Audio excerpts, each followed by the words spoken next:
Hello and welcome to Islamic Awakening, a new show that delves deep into the issues affecting both Islam and Muslims today. I am your host, Ahmed Hanif. Today, I'm asking Professor Tariq Ramadan, what role does social resistance have in Islam? In recent years, we have seen how protests and increased political participation have collectively shaped events in the Middle East in predominantly Muslim countries. At the same time, in the West, young Muslims often find themselves experiencing discrimination. As a result, many have immersed themselves in positive social engagement and alliances to challenge Islamophobia, social exclusion, and marginalization. How has Islam influenced non-violent resistance and other unarmed challenges to authoritarianism and discrimination in recent times? What role does social resistance play in Islam? Look, I think it's very important to come to the key concepts that we have in the Islamic tradition, because very often in what we see today in the media, when it comes to the Muslim majority countries or in the West, we have a concept like jihad that is misused and not understood. In fact, jihad, when it comes to our understanding, means two things. The first one is resistance.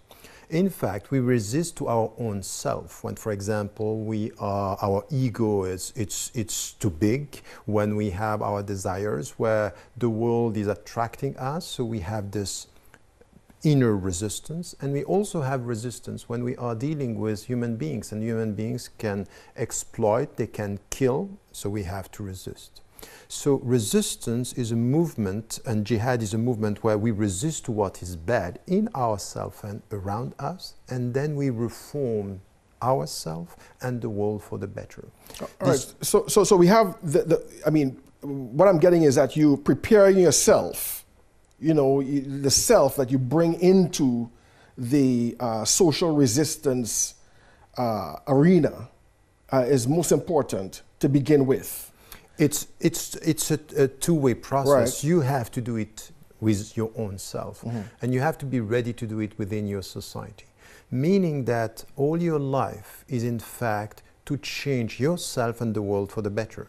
So when we speak about resistance, we are not speaking about, revolution for the sake of revolution. No, it's resisting what is bad, resisting exploitation, resisting injustices in order to change the world for the better. So when it comes to social resistance, this is a fundamental principle in Islam. What we have to understand from the very beginning, that when the Prophet, peace be upon him, came, he heard from Waraqa ibn Nawfal, a Christian, look, you are coming with a message of peace and you are going to be attacked by your own people. They are going to try to kill you.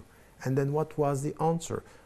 Are you going to kill them? No, you have to resist. The way you resist to the way they are unjust with you, the way they are going to try to kill you, this is the dignity of your message. It's because you come with a message of peace that you have to be ready to resist, because what they want is war and exploitation. So the very essence of Islam has to do with this. And when it comes to our society, social resistance and non-violent resistance with your own self and the people is the essence of our message. Now, how did Islam impact the revolutions in the Arab world in a peaceful manner? So I think that if we look at all what happened in the Islamic history, because what we have today, and we have to be clear about this, what we have is connecting Islam to violence. No, the first occurrence of the concept of jihad in the Quran is an intellectual jihad, because social resistance starts with your mind. Right. Is la tuti'al kafirin. So don't obey to the people who are rejecting your truth. وَجَاهِدْهُمْ بِهِ جِهَادًا كَبِيرًا. And then resist by the means of what? With what? With the Quran, your intellect, your intelligence. This is the starting point that we have in Islam. So the first part of the prophetic mission was resisting this oppression and to change the minds and the people around. What we have today, and we see these people taking into the street in the countries around, in the Middle East, and this happened in history, is just this translation today of the principles of Islam. We should be ready to face the dictators. We should be ready to face injustices. And this is the very meaning of faith. Faith should be visible in the way you resist to what is bad and the way you promote what is right. Let's go back a little bit. You had mentioned the intellectual aspect of it. You know, so could we say then that resistance first takes the form of discourse, the form of presenting a new world view, of criticizing or deconstructing the prevailing unjust system that we are in? Yes, and I think that you are completely right on this. That in fact the message of the Quran is coming with Ya ayyuha alladhina amanu, O you who believe, who attend to faith. What are you going to do with this? Is be careful. Now, if there is one God, He's the only one that you have to worship, and then no other master. No other people to whom you can, for example, like Pharaoh saying, Ana rabbukumul a'la, I am your God, never. So it is, in fact, a discourse, a liberating process. And when we speak about social resistance, we are talking about a liberation process. Right. So we liberate ourselves from the oppression of the ego, as much as we liberate ourselves from the oppression of the dictators. So this is where, from the very beginning, it comes with a discourse, a vision, a world view that you have, that you need to get. So the meaning of this tawheed, that you worship only one God, means you do not worship people. You do not worship creations or creators or systems. Yes. Exactly. So you have to liberate yourself. And it starts with your mind. And it starts with your mind with two things. It's a deeper understanding, and this is why the first act of resistance for the Muslims is the Quran, is the revelation itself. And then what comes after this is the way you are going to translate this in your daily life by spreading what is right and supporting what is right. And this could be with Muslims and non-Muslims. We have in the Islamic tradition something which is very important. Help your brother when he's right and when he's wrong. And one of the companions said, how can I help my brother when he's wrong? Stop him from doing wrong. Meaning you have to be active within your own community and religious community by promoting what is right and resisting what is bad. So it's an ongoing process. And I think that for us, we need to come with, we have to be very careful that we are not promoting something which is, resistant for the sake of resistance and agitation. No, we need to have a vision here, and we need to understand. So where do we get this vision? I mean, you mentioned, for example, okay, we start with the Quran, but I mean, you'd find that there are people who say they are the people of Quran, like, for example, ISIL.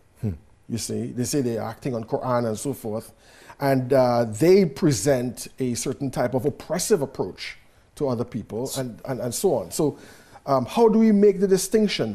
What is the proper approach to the Quran that we could have a healthy and just reaction to injustice? Yes, I think that that's an important point within, because what we have today is sometimes tensions among Muslims. And this is why we have to come back to the scriptural sources, and we also have to come back to our mind. And very often I'm saying to Sunni Muslims, you know what, we might have to learn from the Shia Muslims, because they put something which was the third reference, which is there in the Sunni, but sometimes at the second level, which is al-aql, which is wisdom, rational wisdom. You have to get the message with your mind, not only just repeat what is written in the text, but you understand what is in the text. So al-aql as a reference, it's important. And when you come to understand the overall message of Islam, and this is where you get this right by saying, look, there is an accepted diversity in Islam.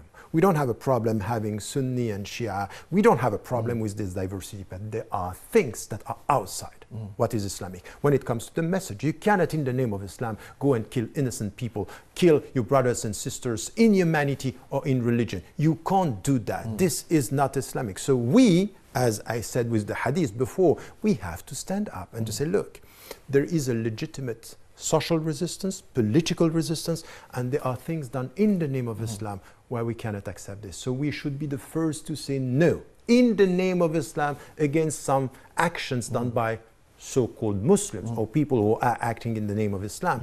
And then we have to make it clear that from an Islamic perspective, the first resistance is an intellectual resistance as to your understanding. So you have, and this is very important, you need to take time to try to understand the message of the Quran and the world you live in.